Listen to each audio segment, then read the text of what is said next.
Hey guys, PierceKlugs here, and welcome back to another video. Today we're going to be talking about planet Orbis, which is actually the only planet that we've been introduced to on the Hytale website.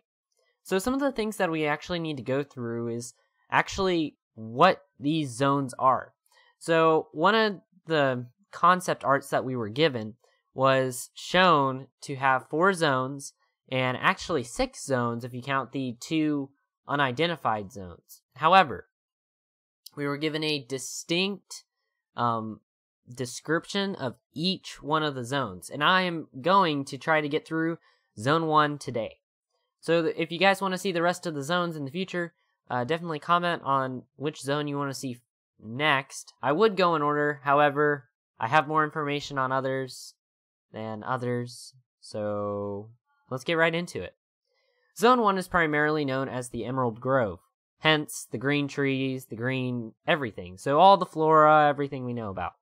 So if you remember that cute dog at the very beginning of the game, yes, that was in Emerald Grove.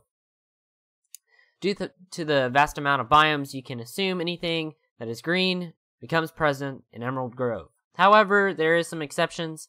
Talking about the transition biomes that exist inside of Hytale's world, which we'll get back to that later, but for now, let's continue on.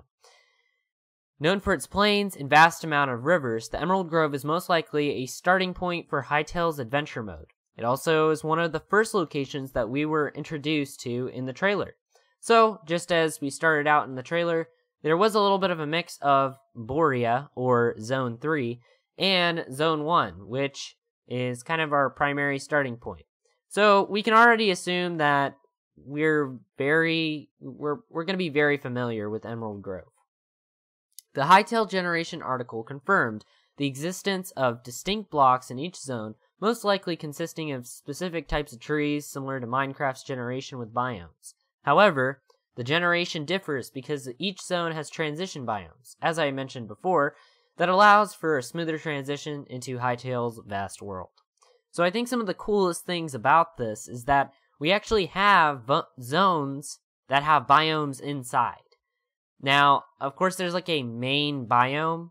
However, there are transition biomes, unlike how Minecraft's generation could have a desert right next to, I don't know, something with fire, maybe like, I think of spruce trees for some reason. I don't know why that came to mind. Emerald Grove is set apart not only because of how well it is known to the community already, but because of the types of dungeons present. The Zone 1 dungeons have a ruined castle feel, which differs very greatly from Zone 2 in the deserted desert feel. Which, not saying that castles can't be present in Zone 2, but that Zone 1 is primarily just broken down watchtowers and stuff like that, which, again, can still be in Zone 2, but is more of a medieval feel. If you ever think of, like, a medieval game, and you're thinking of, like, I don't know, a standard castle, for example, that's probably what you're thinking of, is probably Zone 1. Which still brings the question, what can we assume from Zone 1? According to the adventure mode and the way the zones are numbered, we can assume that Zone 1 is probably where we'll be finding those cute dogs and underpowered enemies. So we're probably going to meet all of our little new enemy friends in the first zone of Hytale. Now, I don't know how the Hytale adventure mode is going to play out because we don't have a lot of information on it yet, but I think it's going to be really exciting when we all get into it and we're actually able to enjoy the Hytale Zone experience. However, guys, this is only one section of a planet, and that's right, a planet in Hytale's universe. So that's only one zone. We'll be getting through the rest of the zones in the future. If you guys really like this video, leave a like down below, and leave a comment if you want to go over a specific zone, and I can try to get that in this week. I'm probably going to get one more video in this week, but that is about it for my time this week.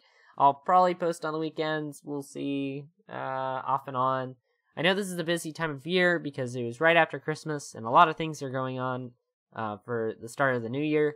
all those New Year's resolutions and yada yada yada. But thank you so much for watching. Hope you enjoyed, and I'll see you guys in the next video. Peace out.